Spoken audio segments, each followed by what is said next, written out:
Hello friends, welcome on my channel Sania Learning Tutorial, and this is Sania.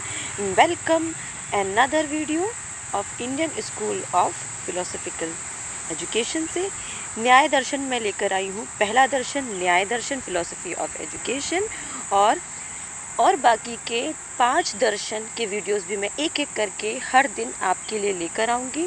और इस video में मैं आपको पूरा कंसेप्ट बताऊँगी और इस कंसेप्ट के साथ यहाँ पे आप देख रहे हैं AIIMS of education, curriculum and method of education, discipline क्या है और रोल ऑफ टीचर क्या है।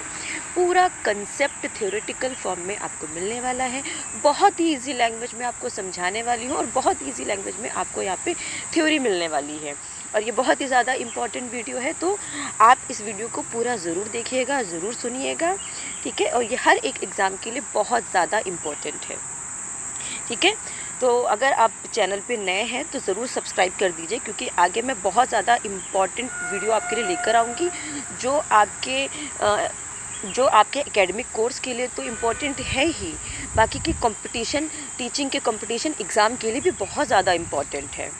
इसलिए वीडियो को लाइक कर दीजिएगा और शेयर ज़रूर करिएगा दूसरों को, और सब्सक्राइब कर दीजिएगा, ओके। तो चलो वीडियो को हम आगे बढ़ाते हैं। हाँ, एक चीज़ और कहूँगी कि अगर आप बीएड कर रहे हैं या डीएलएड कर रहे हैं तो उसके लिए भी लेसन प्लान, सारे अदर सब्जेक्ट के लेसन प्लान अपलोडेड है, तो जाके प्लेलिस्ट ज़रूर चेक कर लीजिए। प्लेलिस्ट का लिंक भी मैं डिस्क्रिप्शन बॉक्स में डाल दूँगी। तो चलिए वीडियो को हम आगे बढ़ाते हैं।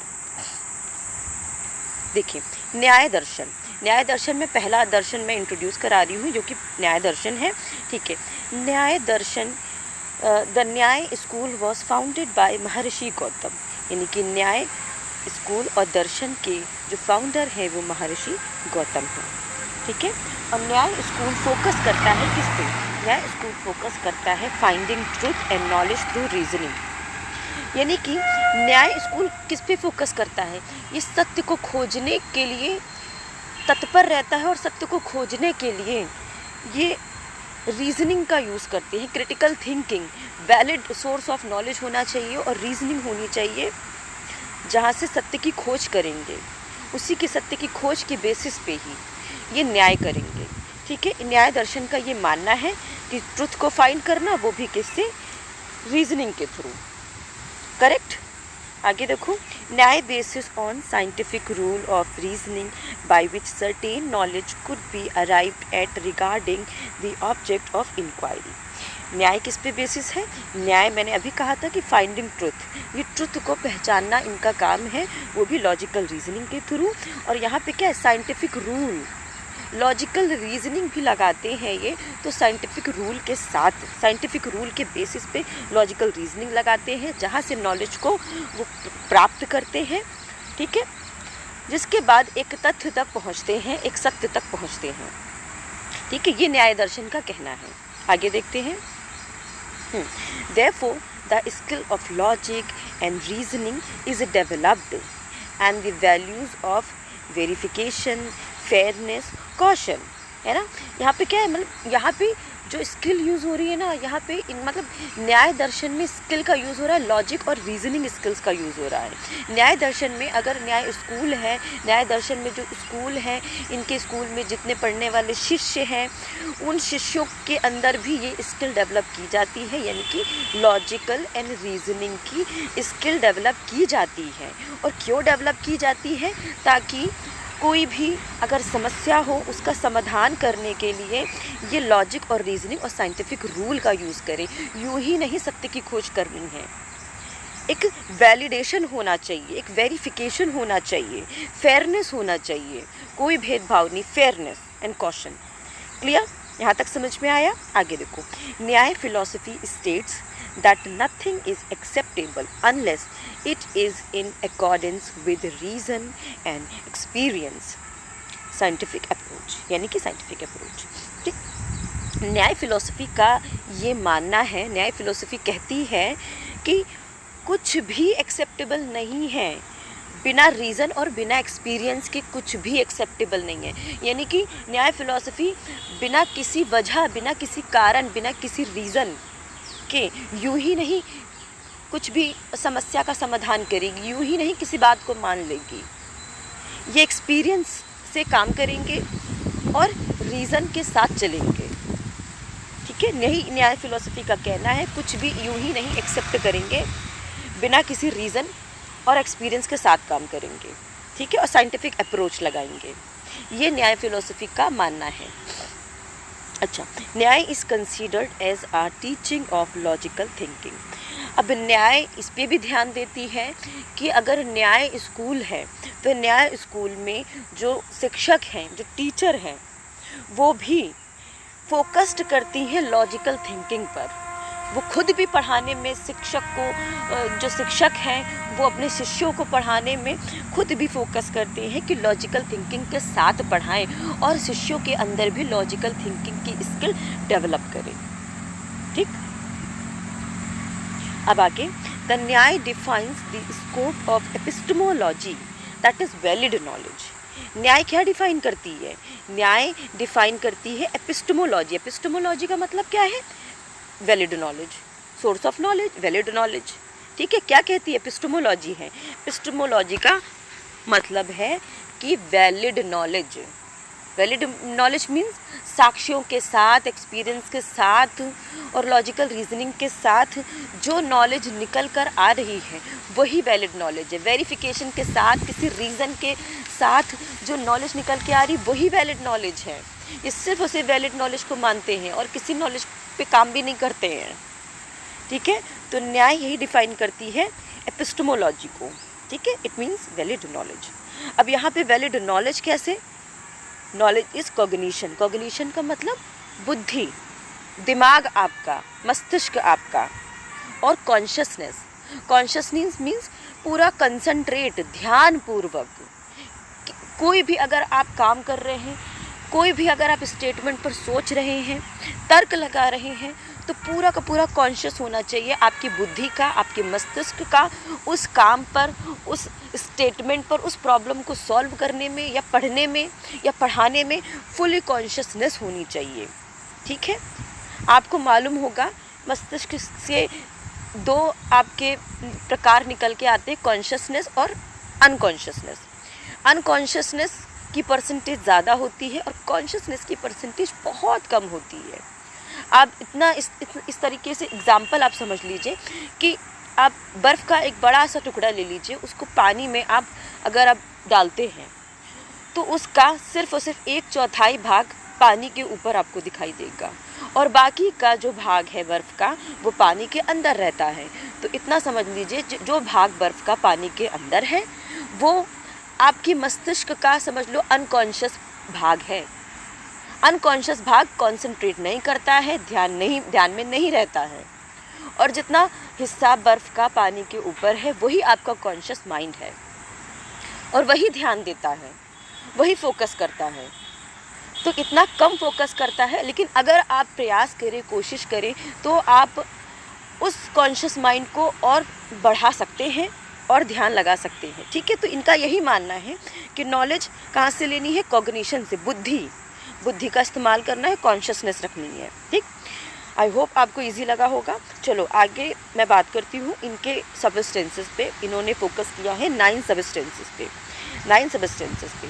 पहला सब्सटेंस माइंड, जैसे कि मैंने अभी आपको बता ही दिया है, माइंड मीन्स बुद्धि, मस्तिष्क। ये मस्तिष्क, ठीक है, इनके मस्तिष्क पे ध्यान है। दूसरा अग्नि, ये मस्तिष्क को मानते हैं, ये अग्नि को मानते हैं, इनके लिए यही सत्य है और यही पूर्णक है। माइंड, दूसरा अग्नि, फायर, तीसरा वाटर, पानी, चौथा हवा, जो कि सत्य मान रहे हैं इनको, पांचवा अर्थ, सत्य है। ठीक है, छठा सोल है, सत्य है। सातवां स्पिरिट है, ये सत्य है। आठवां टाइम है, ये भी सत्य है। नवा डायरेक्शन है, ये भी सत्य है। ये सिर्फ ये सत्य को मानते हैं, यानी कि ये गॉड को नहीं मानते, गॉड की एग्जिस्टेंस को नहीं मानते हैं। ये मानते हैं सिर्फ और सिर्फ 9 सबस्टेंस की एग्जिस्टेंस को, कि मस्तिष्क एग्जिस्ट करता है, अग्नि एग्जिस्ट करती है, वाटर एग्जिस्ट करता है, वही सत्य है। और अर्थ, पृथ्वी सत्य है, पृथ्वी सत्य है। पृथ्वी पर मौजूद जो सोल है, सोल किस में है? एनिमल में सोल है और पेड़ में सोल है, पेड़ की हर एक पत्ती में सोल है, छोटे से छोटे जीव में सोल है। ये सोल को मानते हैं। स्पिरिट, आत्मा को मानते हैं। समय को मानते हैं कि हाँ समय शुरू हो रहा है, समय शुरू होता है, समय एक साइकिल में चलता है और वो चलता ही रहता है। ठीक, डायरेक्शन रास्ते चलते ही रहते हैं। ठीक है, तो ये 9 सबस्टेंस को मानते हैं। आई होप मैं इधर उधर घुमा के बात नहीं करती, बहुत इजी लैंग्वेज में आपके लिए बहुत अच्छा कंटेंट लेकर आई हूँ। किसी भी कॉम्पिटिटिव एग्ज़ाम के लिए या फिर थ्योरेटिकल आप एग्ज़ाम रिटन लिख रहे हैं तो ये बहुत अच्छे नोट्स हैं, आपको इनसे बहुत अच्छे नंबर मिलेंगे और आपके यहाँ पे कॉम्पिटिटिव एग्ज़ाम में बहुत अच्छे से समझ में आएगा, कोई डाउट नहीं रहेगा एग्ज़ाम में आप क्वेश्चन ना कर पाए। ठीक है, अब आगे देखो, Nyaya is considered as a teaching of logical thinking. पहले ही मैं आपको बता चुकी हूँ, ये टीचिंग ऑफ लॉजिकल थिंकिंग पे ज़्यादा जोर डालते हैं। ठीक है, और न्याय says that the word is real. मैंने अभी आपको फिर पिछले स्लाइड्स में बता दिया था कि न्याय मानते हैं ना कि ये दुनिया है, ये सत्य है, ये रियल है। ठीक है, मानते सत्य है। It admit 4 separate source of truth and knowledge.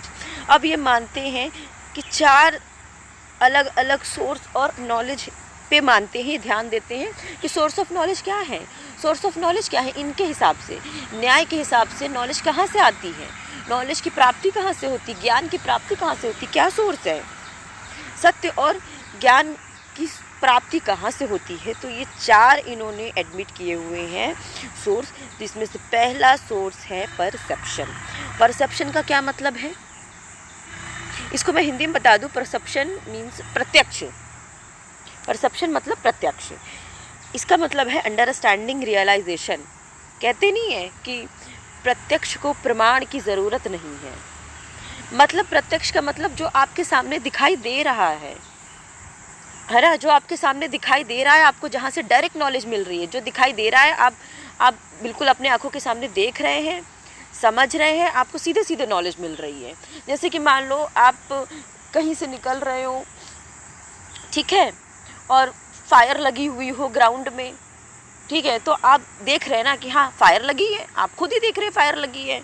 या धुआं निकल रहा है तो आप ये भी समझ रहे हैं कि अरे धुआं निकल रहा है, इट मीन्स वहाँ फायर होगी, इसलिए धुआं निकल रहा है। आप अपने आंखों के सामने खुद उस ऑब्जेक्ट को देख रहे हैं, खुद ही डायरेक्टली देख के डायरेक्टली आपको नॉलेज मिल रही है, किधर घुमा फिरा के कुछ भी नहीं। ठीक है, ये परसेप्शन का मतलब है कि आपके अंदर अंडरस्टैंडिंग है कि धुआं निकल रहा है, इसका मतलब आग लगी होगी, ये अंडरस्टैंडिंग है। आपने रियलाइज़ किया ना कि हाँ वहाँ आग लगी होगी। ठीक, ये मतलब है परसेप्शन का। Direct means direct knowledge with direct object. Clear? I hope आप परसेप्शन कभी नहीं भूलेंगे। Second, inference means cognition, knowledge.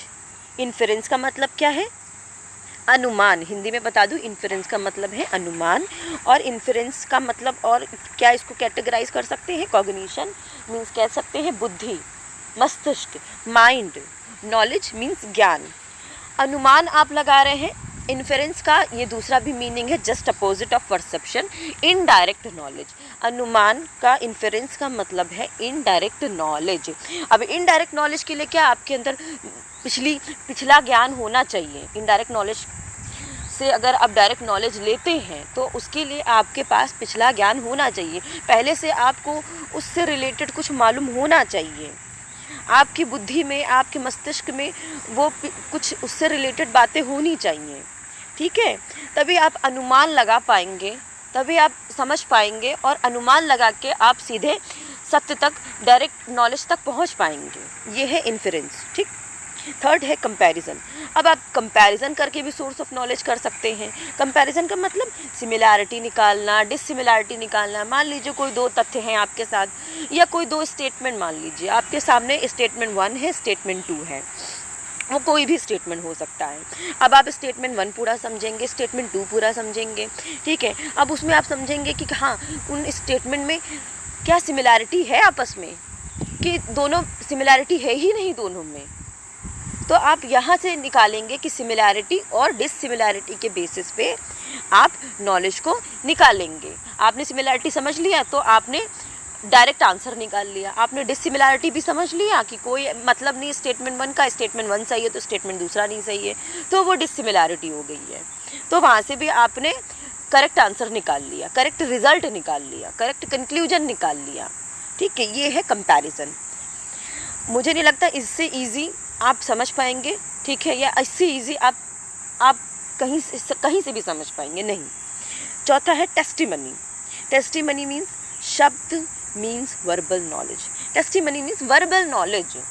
ज्ञान की प्राप्ति कहाँ से और होगी? वर्बल नॉलेज, यानी कि आपके अंदर बोलने की कला होनी चाहिए, वर्बल नॉलेज होनी चाहिए ना। आप अच्छे से सुन रहे हैं, सुन के आप अच्छे से बोल रहे हैं, कहते नहीं कम्युनिकेशन स्किल्स, ये होती है कम्युनिकेशन स्किल। आपके अंदर वो शब्दों की वो वर्बल अच्छी सी वर्बल नॉलेज होनी चाहिए कि आप अच्छे से बोल पा रहे हैं, आप अच्छे से समझा पा रहे हैं, सामने वाले को आप अपनी बातों में कन्विंस कर पा रहे हैं, या किसी बात को आप स्टेटमेंट आप ट्रू बता के आप सही साबित कर रहे हैं, ठीक है, सत्य को बता रहे, मतलब वर्बल नॉलेज, आपके अंदर वर्बल नॉलेज अच्छी होनी चाहिए, वो भी एक सोर्स ऑफ नॉलेज है। तो ये 4 बहुत ही इम्पॉर्टेंट है, ठीक है। आई होप आपको बहुत ही ईजी लैंग्वेज मैंने समझाया और आपको समझ में आया होगा, ठीक है। चलो आगे एजुकेशन इम्प्लीकेशंस पे आते हैं, ठीक है। मतलब एग्ज़ाम में लिखने को आता है कि हाँ आपको एजुकेशन इम्प्लीकेशंस लिखनी है, ठीक है। तो पहला क्या है? AIIMS of education. पहला क्या है? एम्स ऑफ एजुकेशन है। AIIMS of education, AIIMS of education according to न्याय, the main aim of education is the achievement of true knowledge of the self। इनका जो एम ऑफ एजुकेशन है, अगर मान लीजिए इनके स्कूल हैं, इनके स्कूल में जो शिक्षक हैं और शिक्षार्थी हैं, ठीक है, शिष्य हैं, तो उनका जो एम है पढ़ाने का वो है कि शिष्यों को उनके अंदर डेवलप कराना है, अचीव कराना है सत्य नॉलेज, कि वो अपने आप ही सत्य की नॉलेज को अचीव कर पाए। उन्हें ऐसे शिक्षा देनी है शिष्यों को कि उन शिष्यों के अंदर सेल्फ नॉलेज का डेवलपमेंट हो, सेल्फ ट्रू नॉलेज का अचीवमेंट हो, सेल्फ ट्रू नॉलेज का डेवलपमेंट हो, ठीक है। ये हो गया achievement of true knowledge of the self. Next, the achievement the highest goal और मुक्ति। अब इनका जो गुरु है, इनके गुरु के अकॉर्डिंग इनका जो अल्टीमेट गोल होता है ना, वो होता है achievement of highest goal is mukti, liberation, ठीक है, मुक्ति एंड लिबरेशन, ठीक है। अब next, the education should aim at the removal of defect which is the root of all problem. सबसे महत्वपूर्ण बात तो यही है कि इनके एजुकेशन का एम होना चाहिए क्या? जितने भी डिफेक्ट हैं, जो भी डिफेक्ट हैं, अगर आपकी लाइफ में डिफेक्ट है या लाइफ में किसी भी काम में डिफेक्ट है, आपकी सोच में डिफेक्ट है, या किसी भी तरीके का डिफेक्ट, उसको रिमूव करना है, क्योंकि वही डिफेक्ट सभी प्रॉब्लम की जड़ है। अगर डिफेक्ट को नहीं हटाओगे अपनी लाइफ से तो प्रॉब्लम्स नहीं हटेंगी। इनका यही मेन एम है कि डिफेक्ट को हटाओ, और वो डिफेक्ट कई तरीके की हो सकती है। ईर्ष्या भी हो सकती है डिफेक्ट, ठीक है, घृणा भी हो सकती है डिफेक्ट, ठीक है। तो इस तरीके से बहुत तरीके की डिफेक्ट्स ये मानते हैं कि कई तरीके की डिफेक्ट्स हैं। तो उन अगर डिफेक्ट को आप हटा दोगे, ईर्ष्या को, इच्छा को, मीन्स डिज़ायर को, हेट को, ये भी एक तरीके की डिफेक्ट्स हैं। अगर आप इन डिफेक्ट को रिमूव कर दोगे तो सभी प्रॉब्लम से छुट्टी पा जाओगी, है ना। यही इनका कहना है कि डिफेक्ट को रिमूव करो, क्योंकि यही डिफेक्ट सभी प्रॉब्लम की जड़ है, which is the root of all problem. Clear? Next, curriculum. In order to achieve the aim if mukti through self realisation. इनका करिकुलम किस पे है? अचीव करना एम मुक्ति, मुक्ति अचीव करना, वो भी सेल्फ रियलाइजेशन से। आप खुद ही रियलाइज़ करोगे कि अगर आप खुद रियलाइज़ कर रहे हो तो आपको खुद ही रियलाइज़ करके सभी झंझटों से, सभी प्रॉब्लम से मुक्ति पाना है। यही इनका उद्देश्य है, और यही करिकुलम में इनका ही उद्देश्य भी रहता है, सेल्फ रियलाइजेशन के थ्रू सभी प्रॉब्लम से मुक्ति पाना, ठीक है। और अच्छा, न्याय एडवोकेट्स दी कंटिन्यूअस स्टडी, ठीक है। अब इनका करिकुलम कैसा होना चाहिए कि कंटिन्यूअस आप स्टडी करते जाए, क्योंकि नॉलेज का, ज्ञान का कोई अंत नहीं होता है, कंटिन्यूअस होती है। एजुकेशन और ज्ञान प्राप्त करना और लर्निंग एक कंटिन्यूअस प्रोसेस है। इसीलिए ये मानते हैं कि कंटिन्यूअस स्टडी अपने करिकुलम में ये मानते हैं, ठीक है, क्योंकि learning is a continuous process. Next, discussion with persons learned, है ना, मतलब अगर लर्निंग कैसे और महत्वपूर्ण होगी और कैसे ज़्यादा इफेक्टिव होगी, किसी डिस्कशन मेथड से। इसलिए मानते हैं कि आपस में डिस्कस करो, आप 2 हो या 4 हो, आप जितने भी हो, आपस में डिस्कस करके पढ़ो। डिस्कस करोगे तो आपके डाउट्स तो क्लियर होंगे ही होंगे, पर डिस्कस करने से आपकी नॉलेज भी बढ़ेगी, आपका ज्ञान और ज़्यादा बढ़ेगा। कहते हैं नहीं कि ज्ञान बांटने से ज्ञान बढ़ता है, तो ये भी डिस्कशन में ही आता है। डिस्कस करोगे तो डाउट्स तो क्लियर होंगे ही होंगे और आपका कॉन्सेप्ट अलग क्लियर होगा, आपका ज्ञान भी बढ़ेगा। तो ये डिस्कशन मेथड को अपने करिकुलम में मानते हैं और यही लर्नर को सिखाते हैं अपने स्कूल्स में, और यही इनका मानना है, ठीक है, और जो कि बहुत महत्वपूर्ण है। आप किसी भी स्कूल में पढ़ा रहे हो, किसी भी स्कूल के टीचर हो, discussion method is must important, ठीक है। अच्छा, आगे देखो, study should be attend bye direct perception. Direct perception, study कैसे भी होनी चाहिए डायरेक्ट परसेप्शन से, यानी कि स्टडी ऐसी भी होनी चाहिए कि आप डायरेक्ट नॉलेज को ले लो, ऐसी भी स्टडी होनी चाहिए कि डायरेक्ट नॉलेज को आप प्राप्त करो, ठीक है, ये हो गया करिकुलम। अच्छा, next, method of education. Method of education, the Nyaya school holds that there are 4 valid means of knowledge. मैं आप बता चुकी हूँ, 4 वैलिड नॉलेज को ये मानते हैं। परसेप्शन मीन्स प्रत्यक्ष, इन्फरेंस मीन्स अनुमान, कंपैरिजन मीन्स उपमाना, एंड साउंड और वर्बल मतलब टेस्टिमनी वर्बल, ठीक है, वर्बल नॉलेज मीन्स शब्द, ठीक है, ये वैलिड सोर्स ऑफ नॉलेज है, ठीक है, ये इनका मेथड ऑफ एजुकेशन है। एजुकेशन में ये 4 इन मेथड का यूज़ करते हैं। अच्छा, invalid knowledge involve memory, doubts, error, hypothetical argument.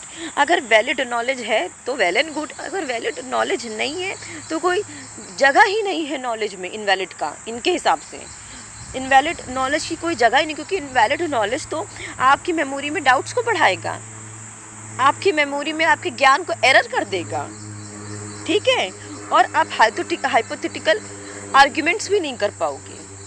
इसीलिए इनवैलिड नॉलेज की इनके पास कोई जगह नहीं है, ये वैलिड नॉलेज को मानते हैं, ठीक है। तो ये भी आपके लिए जानना ज़रूरी है कि invalid knowledge is very very harmful, ठीक है, क्योंकि ये डाउट्स क्रिएट करता है, एरर क्रिएट करता है, हाइपोथेटिकल आर्ग्यूमेंट नहीं कर पाओगे आप, ठीक है, आप तथ्यों को नहीं समझ पाओगे, कंक्लूजन पर नहीं पहुंच पाओगे। ये है methods of education. Discipline, discipline क्या है? अकॉर्डिंग टू न्याय फिलॉसफी, अकॉर्डिंग टू न्याय फिलॉसफी क्या है? डिसिप्लिन कैसा होना चाहिए? ये डिसिप्लिन को मानते हैं यमा, नियमा, ठीक है। Yama means restraint, niyama means observances and other recommended way of internal discipline like penance, breath regulation, pranayama, abstraction, pratyahara, contemplation, dhyana, concentration, dharana are significance means of discipline. तो आपके अंदर डिसिप्लिन भी डेवलप करना बहुत ज़्यादा ज़रूरी है। आप एज अ शिष्य, आपके अंदर एज अ स्टूडेंट आपके अंदर डिसिप्लिन नहीं आएगा तो आप एक परफेक्ट पर्सन नहीं बन पाओगे, ठीक है। तो सबसे पहले अगर आप अपने अंदर डिसिप्लिन को आपके अपने अंदर लाना ही होगा। कैसे? नियमों को आपको फॉलो करना होगा और ध्यान का आपको इस्तेमाल करना है। हर दिन आपको प्राणायाम करना है, यानी कि pranayama means breath regulations. Breath regulations अगर आप करेंगे तो उससे आप इनहेल एक्सहेल जब करते हैं तो आप अपने मस्तिष्क को कॉन्शियस कर पाएंगे, ध्यान में ला सकते हैं, जिससे आपका मस्तिष्क सिर्फ और सिर्फ आपके एक ही मकसद पर, एक ही ऑब्जेक्ट पर ध्यानपूर्वक रहेगा और साथ ही साथ आपका जो मस्तिष्क है वो तनाव और स्ट्रेस से दूर रहेगा। आपका मन, आपका दिमाग, आपकी बुद्धि एकदम शांत रहेगी। आप शांत स्वभाव के अगर आप बनेंगे तो आपके अंदर गुस्सा नहीं रहेगा, क्योंकि वही गुस्सा हर एक प्रॉब्लम का जड़ है। तो उसको अगर आप दूर रखेंगे तभी आप ज़िंदगी में एक सक्सेसफुल पर्सन बन पाएंगे। तो यही इनका डिसिप्लिन है कि इन डिसिप्लिन को अपने अंदर लाना है, तभी आप अगर शिक्षक बनना चाहते हैं तो अच्छे शिक्षक बनेंगे, अच्छे शिष्य बनना चाहते हैं शिष्य बनेंगे, अपने जीवन में सक्सेसफुल होना चाहते हैं तो सक्सेसफुल बनेंगे। आप इन डिसिप्लिन को तो फॉलो करिए, यम और नियम करिए, प्राणायाम करिए, प्रत्याहार कीजिए, ध्यान में जाइए, धरना दीजिए, कंसंट्रेट मीन्स ये डिसिप्लिन्स हैं। आई होप आपको बहुत अच्छे से समझ आया होगा, मैंने क्योंकि बहुत अच्छे से समझाया है। अब लास्ट है रोल ऑफ टीचर। ठीक है, रोल ऑफ टीचर, यहाँ पे टीचर जो है ना वो एज अ अथॉरिटी है, एज अ अथॉरिटी है। वो आपको स्पून फीडिंग नहीं कराते हैं। स्पून फीडिंग का मतलब आपको ना घोल के पिलाते हैं, ना चम्मच में आपको बाइट बना के मुंह में डाल के खिलाते हैं। ये एक गाइड की तरह काम करते हैं, ये एक अथॉरिटी की तरह काम करते हैं। यहाँ पे ये एक इन्वेजिलेटर की तरह काम करते हैं, ये एक हेल्पर की तरह काम करते हैं।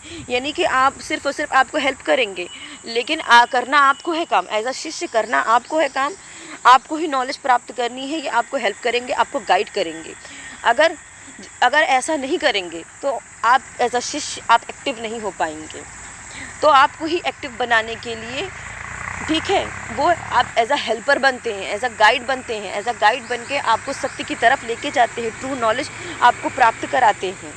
ठीक है, जैसे कि यहाँ पे लिखा हुआ the teacher must help student to achieve true knowledge, right. The teacher is a helper about acquiring realities. Yes, हाँ, टीचर एज अ हेल्पर होते हैं, एज अ हेल्पर ही होना चाहिए कि आपको रियलिटी की तरफ लेके जाएं, आपको रियलिटी प्राप्त करवाएं, सत्यता की खोज करवाएं, क्या सही है रास्ता आपके लिए वहाँ तक आपको लेकर जाए, जिससे कि आपका जीवन एक बहुत ही अच्छा जीवन बन सके, आप एक बहुत ही अच्छे व्यक्ति बन सके अपने जीवन में, और जो भी आप अपना मंजिल प्राप्त करना चाहते हैं वो प्राप्त कर लें। तो ये है role of teacher. I hope आपको बहुत अच्छे से समझ में आया होगा, सारे डाउट्स भी क्लियर हो गए होंगे। मैंने बहुत ईजी लैंग्वेज में समझाया है, ये नोट्स भी बहुत ईजी लैंग्वेज में मैं लेकर आई हूँ। तो इसी तरीके से और भी वीडियोस मैं लेकर आऊँगी, जहाँ से आपको कुछ और कहीं और से पढ़ने की ज़रूरत ही नहीं है, कोई किसी बुक की ज़रूरत नहीं है। ठीक है, आगे भी मैं वीडियोस सारे लेकर आऊँगी। ठीक है, तो इसलिए चैनल पे बने रहिए, सब्सक्राइब कीजिए और लाइक ज़रूर कीजिए, कमेंट ज़रूर कीजिए, ताकि मैं ज़्यादा से ज़्यादा वीडियोस आपके लिए लेकर आई। ठीक है, और इसको ज़रूर शेयर करिएगा। ठीक है, चलो मिलते हैं नेक्स्ट वीडियो में।